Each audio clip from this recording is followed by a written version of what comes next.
नमस्कार। दलका नेताहरू सत्तामा पुग्दा र पार्टीको नेतृत्वमा पुगेपछि कार्यशैली नै परिवर्तन गर्छन्। हिजोसम्म पार्टीभित्र विधि पद्धति र सिद्धान्तका कुरा गर्नेहरू अवसर पाएपछि सबै कुरा बिर्सन्छन्। नेपालका राजनीतिक दल र तिनका शीर्ष नेताहरू त झन कार्यशैली र बोलीमा कहिले अडिग छैनन्। कुनै पनि राजनीतिक दलभित्र किचलो बढ्नुको मुख्य कारण र कारक नै राजनीतिक दलका नेतृत्व नै हुन्। सरकारमा कमजोर उपस्थिति भए नेतृत्वको विधि र पद्धति नमानेको भन्दै नेतृत्वकै आलोचना गर्ने नेताहरू जब आफै त्यो तहमा पुग्छन् विगत नै बिर्सेर एकलौटी रूपमा आफै सरकार र दल चलाउन अग्रसर बन्छन्। विशेष गरी हिजोसम्म एमाले अध्यक्ष केपी ओली सरकारको विरोध गर्ने गठबन्धन दलकै नेताहरू अहिले केपी ओलीकै पथमा हिँडिरहेका छन्। चाहे अध्यादेश ल्याउने कुरामा होस् या विभिन्न राजनीतिक नियुक्तिमा नै किन नहोस्। यतिसम्म कि हिजो 5 जना मन्त्रीबाट देश चलायो भन्दै ओली सरकारको सत्तो सराप गर्ने 5 दलीय गठबन्धनका नेताहरूले प्रधानमन्त्री पद सम्हालेको 50 दिन बितिसक्दा पनि मन्त्रीमण्डल विस्तार गर्न सकेका छैनन्।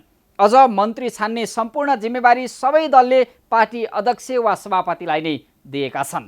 के दलमा प्रमुख पदमा पुग्दैमा राजा महाराजा नै बन्नुपर्छ त नेताहरू?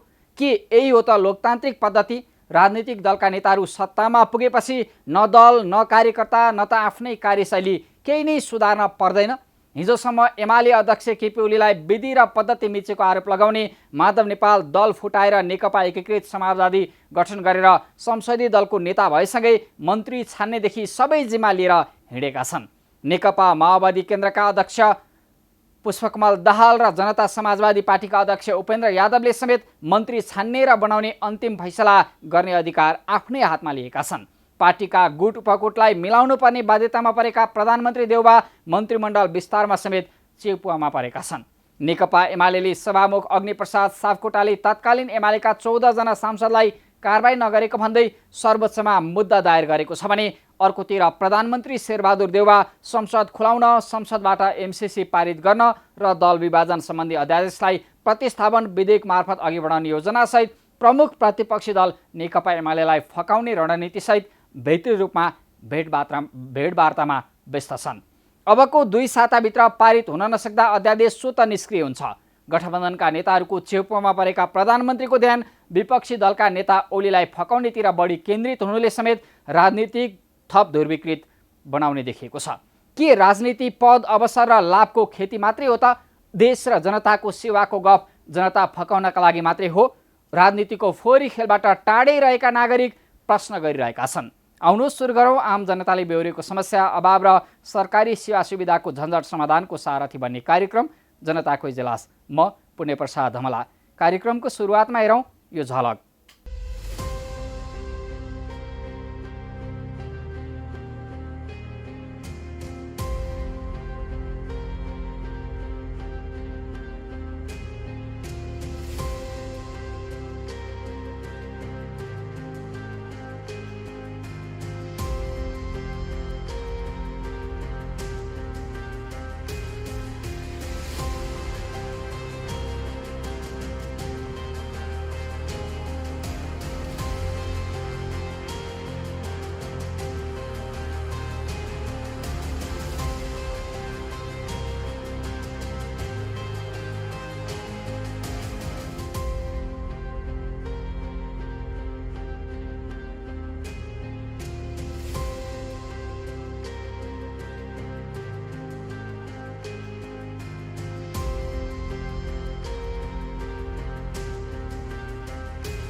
यो हाम्रो 3000 सिट क्षमताको सिटी हल यो बनाउनलाई हामीलाई टोटल डेढ वर्ष लाग्यो। 1.5 वर्षमा हाम्रो यो सुरुमा चाहिँ 5 महिनाको भनेर ठेक्का निकालेको थियो। हामीलाई 5 महिनामा सम्पन्न गर्ने भनेर भवन विभागले हामीलाई सम्झौता गरेको थियो।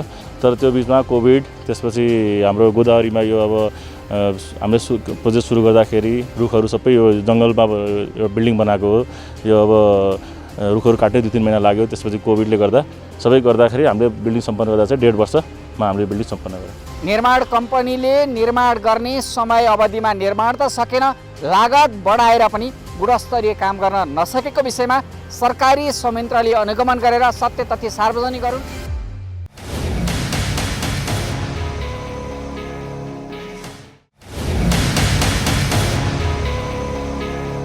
स्वागत छ कार्यक्रम जनताको इजलासमा। आज हामी बारम्बार विवादमा मुसिने गरेको शङ्कर ग्रुपभित्रका विभिन्न करतुतबारेको रिपोर्टसँगै अधिकार कर्मीसँग मागिएको जवाब प्रस्तुत गर्दैछौँ। गोदावरी स्थित सम्मेलन केन्द्रको उद्घाटनमा पूर्व प्रधानमन्त्री ओलीले गरेको हतारोसँगै निर्माणका क्रममा देखेका गुणस्तरहीन कामबारेको रिपोर्ट र सरकारी पक्षसँग मागिएको जवाबसहित उपस्थित भएका छौँ। तपाईँसँग पनि कुनै गुनासो र समस्या भए हामीलाई पठाउन वा टिपाउन सक्नुहुनेछ। तपाईँहरूका जानकारीलाई हामी कार्यक्रममा उच्च प्राथमिकता दिनेछौँ। अब आजको पहिलो विषय, शङ्कर ग्रुप ठुला अनि प्रतिष्ठित औद्योगिक घरानाको एउटा व्यापारिक सञ्जाल। यस्ता व्यवसायीहरूबाट राज्यले राजस्वसँगै विभिन्न सहयोगको अपेक्षा गरेको हुन्छ। तर सिमेन्ट, डन्डी, मोटर्स, होटल लगायतका विभिन्न क्षेत्रमा हात हालेको शङ्कर ग्रुप कहिले कर छली प्रकरणमा, कहिले आफ्नै कर्मचारीको श्रम शोषण जस्तो क्रियाकलापमा त कहिले सार्वजनिक सडक कब्जा, कालोबजारीदेखि अहिले करोडौँ विद्युत बख्यौता नतिरेका कारण विवादित र बदनाम बन्दै आएको छ। शङ्कर ग्रुपको कालो करतुतबारे हाम्रो टिमले तयार पारेको यो रिपोर्ट हेरौँ।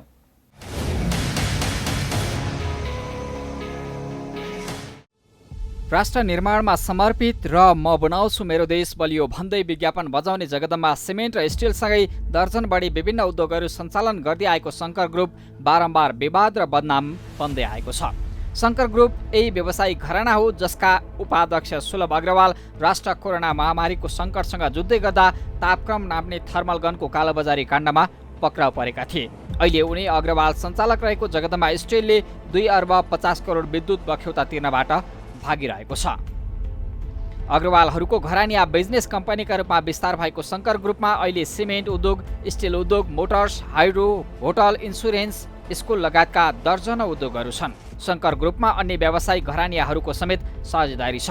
तर व्यवसायका धेरै क्षेत्रमा हात हालेको शङ्कर ग्रुप कानुनी छिद्रहरूलाई मौका छुपेर पटक पटक गैरकानुनी क्रियाकलापमा संलग्न रहँदै आएको छ। कहिले भ्याट छली प्रकरण त कहिले कबाडी सामानबाट गुणस्तरहीन रड उत्पादन गर्ने गरेको रहस्य सार्वजनिक, अनि कहिले डबल ट्री हिल्टन होटल बनाउने नाममा नक्साल क्षेत्रको सार्वजनिक सडकमाथि नै महिनौसम्मको कब्जा, डेडिकेटेड फिडर लाइन लगायतका प्रकरणमा मुछिएको शङ्कर ग्रुपले जगदम्बा अटोमा कार्यरत कर्मचारीलाई बलजफ्ती निकालेर आफ्नै कर्मचारीको श्रम शोषण समेत गर्दै आएको छ। यो हेरौँ।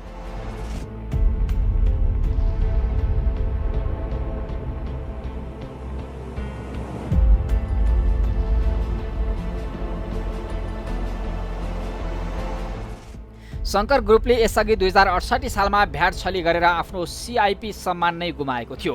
कोरोना महामारीको समयमा सञ्चालक मध्येका एक साहिल अग्रवाल 3,500 रुपियाँको थर्मल गन प्रतिगोटा 15,000 रुपियाँमा बेचेर कालोबजारी गर्दै गर्दा रङ्गी हात पक्राउ परे। कूटनीतिक सुविधाको गाडीमा कालोबजारी गर्ने गरेको रहस्य बाहिरिएसँगै अग्रवालले अवैधानिक माओवादी दूतको पद समेत गुमाउनु परेको थियो।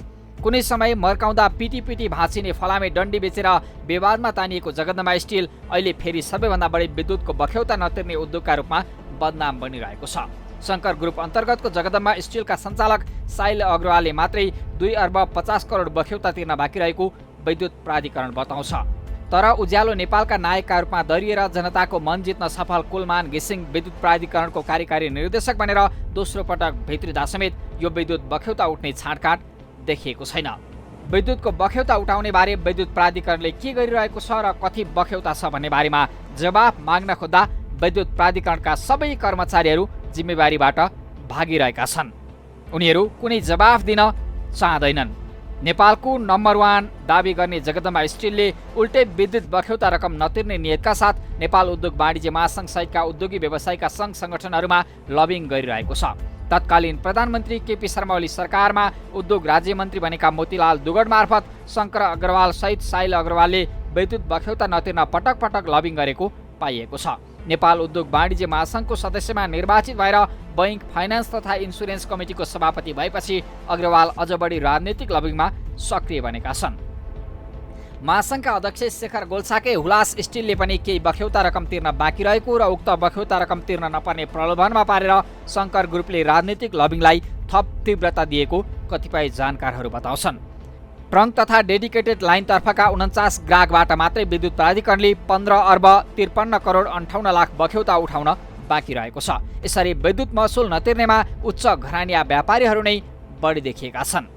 निजी क्षेत्रको प्रतिनिधिमूलक संस्था नेपाल उद्योग परिसङ्घ र नेपाल उद्योग वाणिज्य महासङ्घमा जोडिएका व्यवसायीहरू नै यसरी बदनाम बन्दा अहिले ठुला उद्योगीमाथि हेर्ने सर्वसाधारणको नजरमा समेत परिवर्तन आएको छ।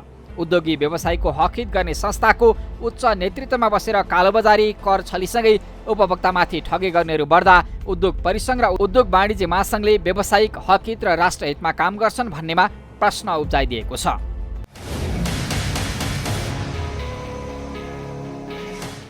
हामीले शङ्कर ग्रुप लगायतका ठुला व्यवसायिक घरानाहरूले उपभोक्तामाथि गर्ने गरेको गुणस्तरमाथिको ठगी, राज्यमाथि गर्दै आएको कर छली, विद्युत महसुल नतिर्ने लगायतका ठगीबारे बारम्बार आवाज उठ्दा पनि किन राज्यको नियामक र कारबाही चुस्त बन्न नसकेको होला भन्नेबारे उपभोक्ता अधिकार कर्मी माधव तिमल सिन्हासँग संवाद गरेका छौँ। अबको क्रममा यो हेरौँ।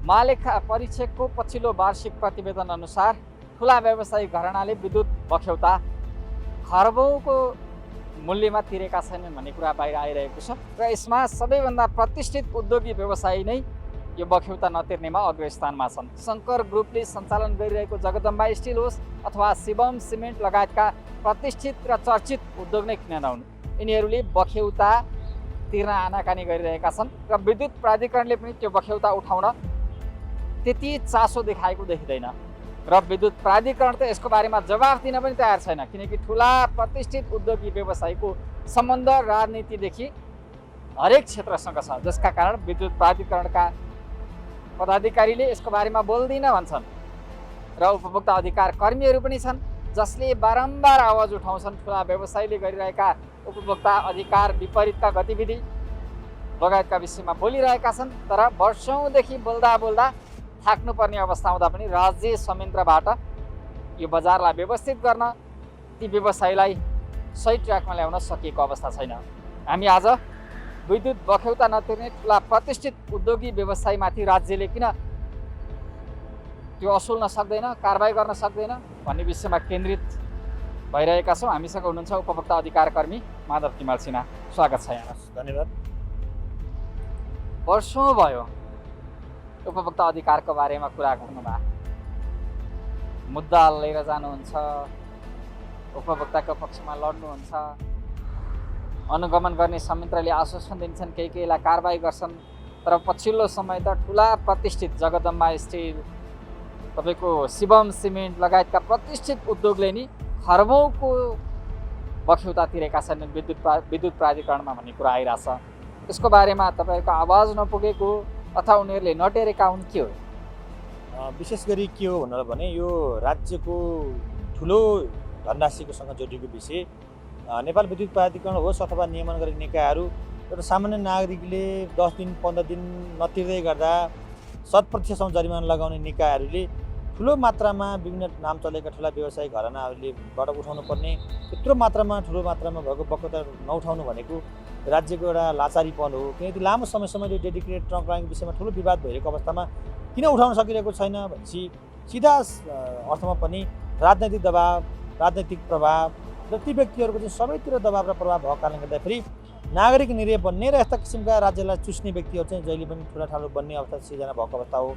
एउटा अधिकार कर्मी सामान्य नागरिकको हिसाबले भन्नुपर्दा राज्यले यस्ता विषयमा लिङ्गरिङ नगरिकन छिटोभन्दा छिटो उठाउनु पर्ने जति बख्यौता बाँकी छन् छिटोभन्दा छिटो उठाउने काम गर्नुपर्छ।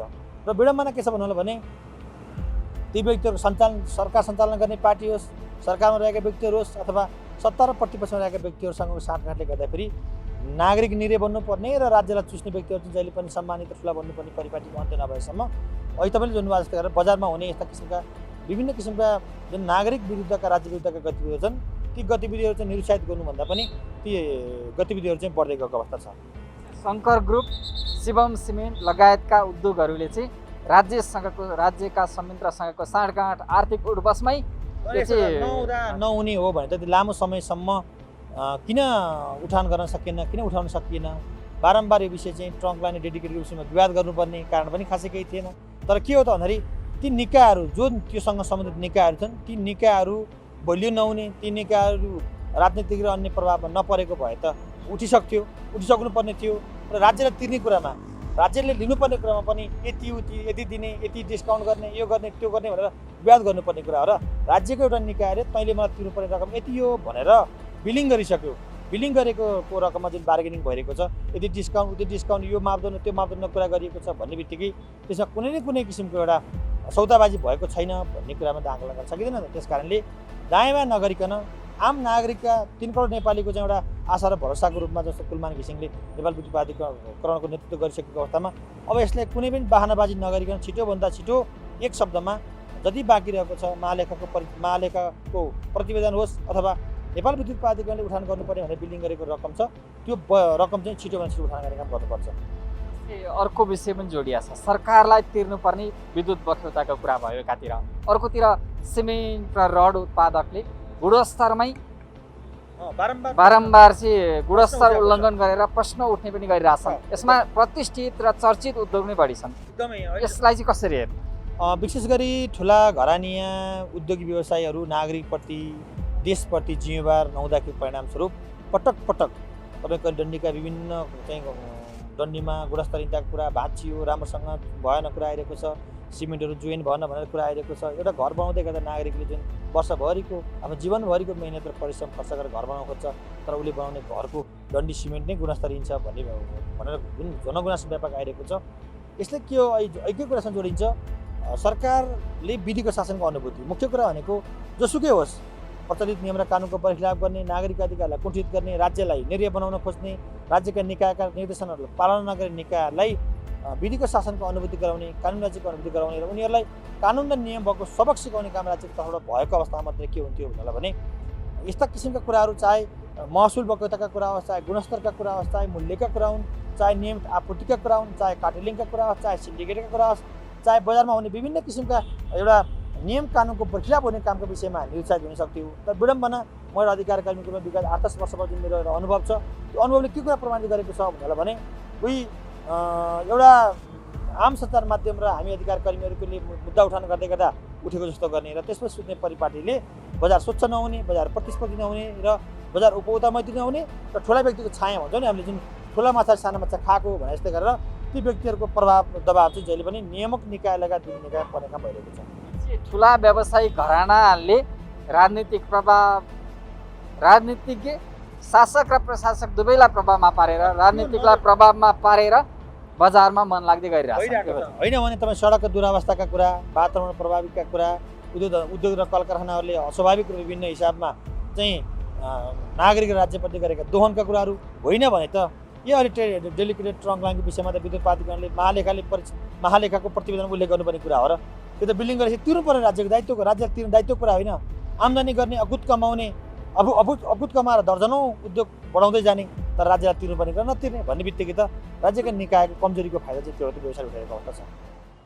कसरी यो गर्ने त तपाईँ हामी कराइरहेछौँ व्यवसाय यसको बारेमा उपभोक्ता अधिकार कर्मी कराइरहने, सञ्चारकर्मीले यहाँ गलत भयो भने औला उठाइरहने, त्यति बेला यसो संसदीय समिति पनि तातै जस्तो गर्ने, संसदीय समिति छ, संसदमा आवाज उठाउनु पर्ने विषय हो, यतातिर चाहिँ त्यति ध्यान नपुग्ने। यो त सांसद मन्त्री त अब जुन वर्ग हो त्यो वर्गकै बढी बोलबाला बढी छ। राजनीतिक पार्टीहरूको चन्दा लगायतका पारदर्शिता नहुँदाखेरि राजनीतिक पार्टीहरू ती व्यवसायमा चल्दै गर्दाखेरि उनीहरू त एकदमै डेडिकेटेड भएर उनीहरूको विरुद्धमा जान सक्ने अवस्था छैन। त्यस कारणले अब नागरिक अभियान, नागरिकको चाहिँ तहबाट राज्य र राज्यका संयन्त्रलाई जिम्मेवार बनाउन कुनै लाग्यो भने यो केही सम्भव गर्न सकिन्छ। कसरी बुझ्ने त एउटा ठुला औद्योगिक प्रतिष्ठित औद्योगिक घरानालाई हेर्ने नागरिकको एउटा सोच पनि फेरिन थाल्यो भन्ने कुरा आइरहेछ अहिले पछिल्लो समय। फेरिनुपर्छ, बजारलाई ध्वस्त बनाउने, अखाद्य वस्तुको उत्पादन गर्ने, यसरी राज्य र नागरिकप्रति चाहिँ अनुरतदायी हुने जो व्यवसायिक घरानाहरू छन् उनीहरूलाई राज्यको आम नागरिकले, जिम्मेवार नागरिकले, सचेत नागरिकले त्यस्ता वस्तु र सेवालाई बहिष्कार गर्नुपर्छ। त्यो अभियान नागरिक चलाउनुपर्छ। अब पनि नागरिक सचेत नहुने, बजारमा यस्ता किसिमको विकृति विसङ्गतिलाई कसले गर्ने, राज्य र नागरिक केही पनि होइन भनेर निरता प्रदर्शन गर्ने जो व्यक्ति समूह छन् त्यसका वस्तु र सेवालाई बहिष्कार गर्ने काम चाहिँ जिम्मेवार नागरिक तहबाट अभियान चलाइएको अवस्थामा ती उत्पादकहरू, ती आयातकर्ताहरू, ती विक्रेताहरू चाहिँ नागरिकप्रति जिम्मेवार गर्न सक्छन्।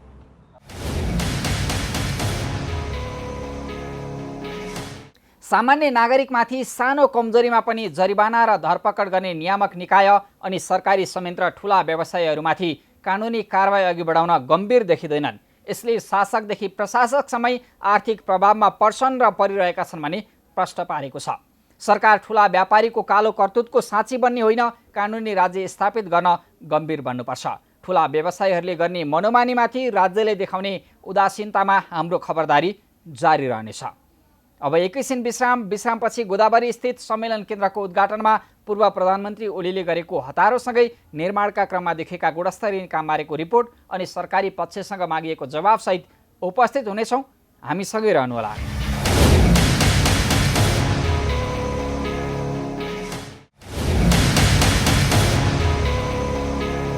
विश्रामपछि स्वागत छ। तपाईँ हेर्दै हुनुहुन्छ कार्यक्रम जनताको इजलास। आज हामी हतारमा आवश्यकता महसुस गरेर हतारमै ठेक्का लगाइए पनि लामो समय लगाएर निर्माण सम्पन्न भएको गोदावरी स्थित सम्मेलन केन्द्रको विषयमा केन्द्रित भएका छौँ। करिब 80 करोड लागतमा बनाइएको सम्मेलन केन्द्र पूर्व प्रधानमन्त्री केपी शर्मा ओलीले निर्माण सम्पन्न नहुँदै उद्घाटन गरेर आफ्नो कार्यकालको ठूलो उपलब्धिका रूपमा प्रचारमा ल्याए पनि कमसल निर्माणका कारण यो वर्षादमा सम्मेलन केन्द्र चुइने लगायतका धेरै कैफियतहरू बाहिरिएका छन्। गोदावरीको सम्मेलन केन्द्र कस्तो बन्यो अनि निर्माणमा देखेका कमजोरी लुकाउन ठेकेदार पक्षलाई सरकारले नै किन साथ दिइरहेको छ त? हेरौँ हाम्रो टिमले तयार पारेको यो रिपोर्ट।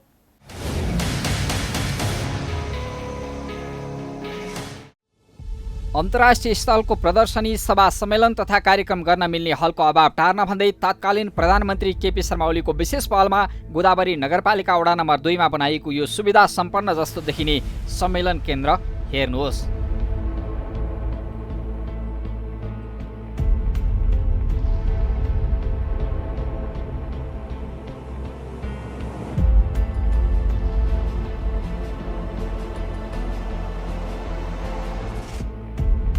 निर्माण सम्पन्न नहुँदै गत वैशाख 31 गते सरकारी निवास बालुवाटारबाट स्विच थिचेर भर्चुअल रूपमा अन्तर्राष्ट्रिय सम्मेलन केन्द्रको उद्घाटन गरिएको थियो।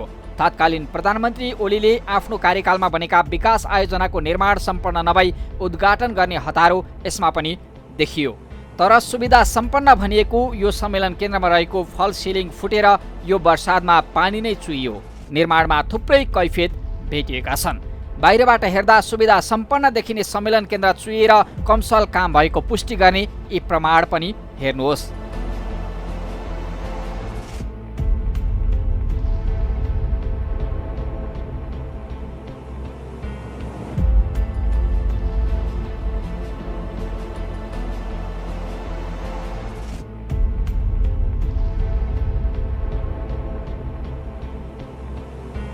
सरकारको 80 करोड बढी लगानी रहेको सम्मेलन केन्द्रमा गुणस्तरहीन काम भएको र चुइएको बारे शहरी विकास मन्त्रालय बेखबर देखिँदा निर्माण कम्पनी केसी समानान्तर जेबी भने सम्मेलन स्थलको प्रवेशमा रोक लगाएर आफ्नो कमजोरी ढाकछोप गराउन यतिबेला व्यस्त देखिएको छ र ठुला अन्तर्राष्ट्रिय स्तरका कार्यक्रमहरू गर्नका निम्ति यसले एउटा राज्यलाई सघाउ पुर्याउँछ भन्दै तत्कालीन प्रधानमन्त्री केपी शर्मा ओलीको विशेष पहलमा सुरु गरिएको बनाइएको यो सम्मेलन केन्द्रको अवस्था बुझ्न हामी आइपुग्दा प्रवेश पनि पाएनौँ।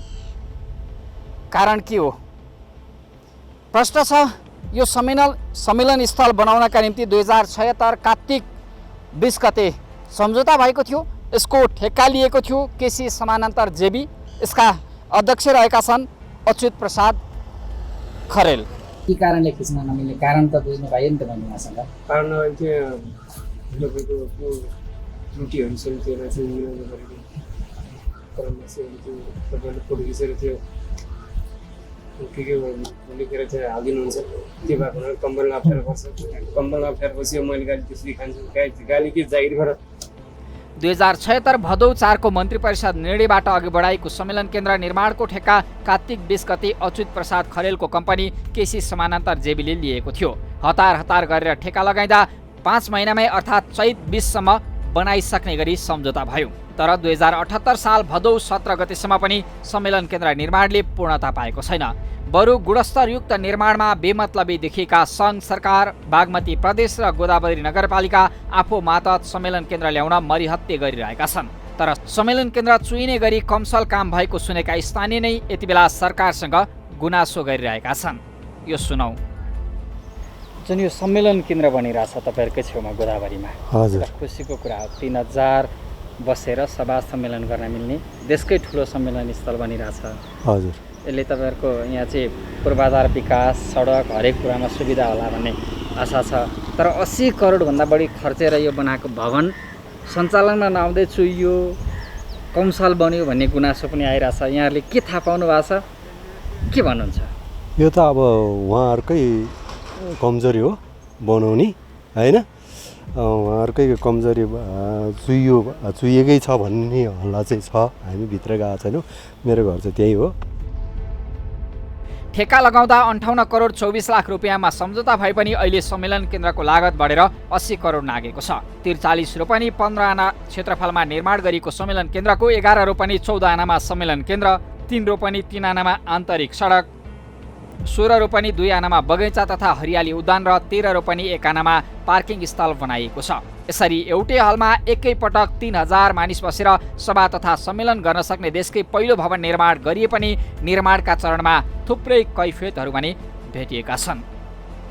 यो हाम्रो 3000 सिट क्षमताको सिटी हल यो बनाउनलाई हामीलाई टोटल डेढ वर्ष लाग्यो। 1.5 वर्षमा हाम्रो यो सुरुमा चाहिँ 5 महिनाको भनेर ठेक्का निकालेको थियो। हामीलाई 5 महिनामा सम्पन्न गर्ने भनेर भवन विभागले हामीलाई सम्झौता गरेको थियो। तर त्यो बिचमा कोभिड, त्यसपछि हाम्रो गोदावरीमा यो अब हामीले प्रोजेक्ट सुरु गर्दाखेरि रुखहरू सबै यो जङ्गलमा यो बिल्डिङ बनाएको हो। यो अब रुखहरू काट्दै 2-3 महिना लाग्यो। त्यसपछि कोभिडले गर्दा सबै गर्दाखेरि हामीले बिल्डिङ सम्पन्न गर्दा चाहिँ 1.5 वर्षमा हामीले बिल्डिङ सम्पन्न गऱ्यौँ। निर्माण कम्पनीले निर्माण गर्ने समय अवधिमा निर्माण त सकेन, लागत बढाएर पनि गुणस्तरीय काम गर्न नसकेको विषयमा सरकारी संयन्त्रले अनुगमन गरेर सत्य तथ्य सार्वजनिक गरून्। किनकि हरेक नागरिकले यो विकास आयोजनाको काम कसरी भइरहेको छ, यहाँ के कस्ता कमजोरी भएका छन्, निर्माण पक्षले गुणस्तरीय काम गर्यो या गरेन भन्ने जान्न पाउनुपर्छ। किनकि राज्यको हरेक बजेटमा नागरिकको एक पैसा जोडिएको छ। काठमाडौँबाट लगभग 14 किलोमिटर दूरीमा पर्ने सभा हल निर्माण भइसकेपछि भिआइपी मुभमेन्ट गोदावरी क्षेत्रमा बढ्ने अपेक्षा गरिएको छ। समग्र गोदावरी क्षेत्रको व्यापार व्यवसायसँगै ललितपुरकै आर्थिक विकासमा टिवा पुग्ने विश्वास लिएको सम्मेलन केन्द्र निर्माणमा किन गुणस्तरहीन काम गरियो? यसमा निर्माण पक्षलाई जिम्मेवार बनाउन सरकारी निकायहरू किन गम्भीर देखिनन्? यसले धेरै प्रश्नहरू उब्जाएको छ।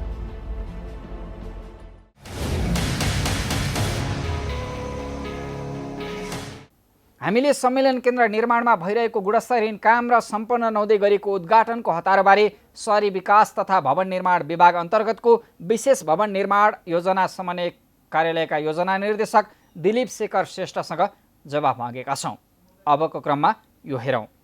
यो कुनै बेला नि हाम्रो संरचना निर्माण सम्पन्न हुनुभन्दा अगाडि नै अलिकता हतारमा उद्घाटन गर्ने अलिकता ट्रेन्ड छ। त्यसको बरखिलाफ म पनि छु, होइन? बरखिलाफ म पनि छु। अलिकता हामीलाई पनि सम्पन्न भइसकेपछि उद्घाटन गर्दाखेरि चाहिँ हामीलाई पनि मजै आउँछ। र अर्को कुरो, सम्पन्न भइसकेपछि कुनै बेला सुन्छ, के हुन्छ, मर्मतको कुराहरू हुन्छन्, आदि इत्यादि कुराहरू। हाम्रो कन्ट्र्याक्टमा के हुन्छ भनेदेखि नि सम्पन्न भइसकेपछि पनि यस्तै हुन्छ भनेर 1 वर्षको चाहिँ डिफेक्ट लायबिलिटी पिरियड, त्रुटि सच्याउने समय भन्ने किसिमको राखिएको हुन्छ। त्यो चाहिँ कन्ट्र्याक्टमै हुन्छ। र अहिले यसलाई चाहिँ बढाएर 5 वर्ष गर्ने कि भन्ने किसिमको चाहिँ कुराहरू पनि आएको छ। अहिले गोदावरीकै सन्दर्भमा यसपालिको पानी तपाईँले हेरि नै हाल्नुभयो, जस्ता पाता हो त्यो माथि छाना लगाएको। अब त्यो 12 रोपनीमा कभर एरियामा चाहिँ जस्ता पाताको छाना लागेको छ। र त्यसको हामीले चाहिँ टेस्टिङ गर्ने भनेको यो सिजनल पानी पर्दाखेरि नै हो। पानी पर्दाखेरि कहाँबाट के लिकेज हुँदो रहेछ भनेर हेर्ने क्रममा त्यो चाहिँ अलिकता लिकेज भएकै हो। अहिले त्यसलाई चाहिँ त्यो मेन्टेन भइसक्यो, त्रुटि सच्याइसकेको छ।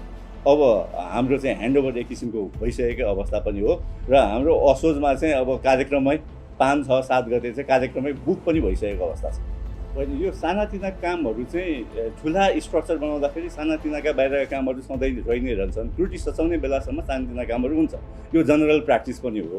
र अहिले हामीले कार्यक्रम अहिले सम्पूर्ण कामहरू सकिसकेको छ। जुन तपाईँले भन्नुभयो अब गेटका कुराहरू भयो, अनि सानातिना प्लान्टेसन लगाउने कुराहरू भयो, तर ओभरअल हामीले त्यही समय पनि कार्यक्रम सञ्चालन गर्ने अवस्थाको थियो। भित्रका अडियो भिजुअलदेखि लिएर तपाईँको चाहिँ सिस्टम राखिसकेकै थियौँ, हामीले भित्रका सिट एरेन्जमेन्टहरू गरिसकेको अवस्था पनि थियो र कुनै पनि बेला कार्यक्रम सञ्चालन गर्न सक्ने त्यो अवस्था त्यतिखेर पनि थियो र यतिखेर पनि त्यही अवस्था नै छ। सानातिना कामहरू बाहिर चाहिँ ती सानातिना काम भइ नै रहन्छ।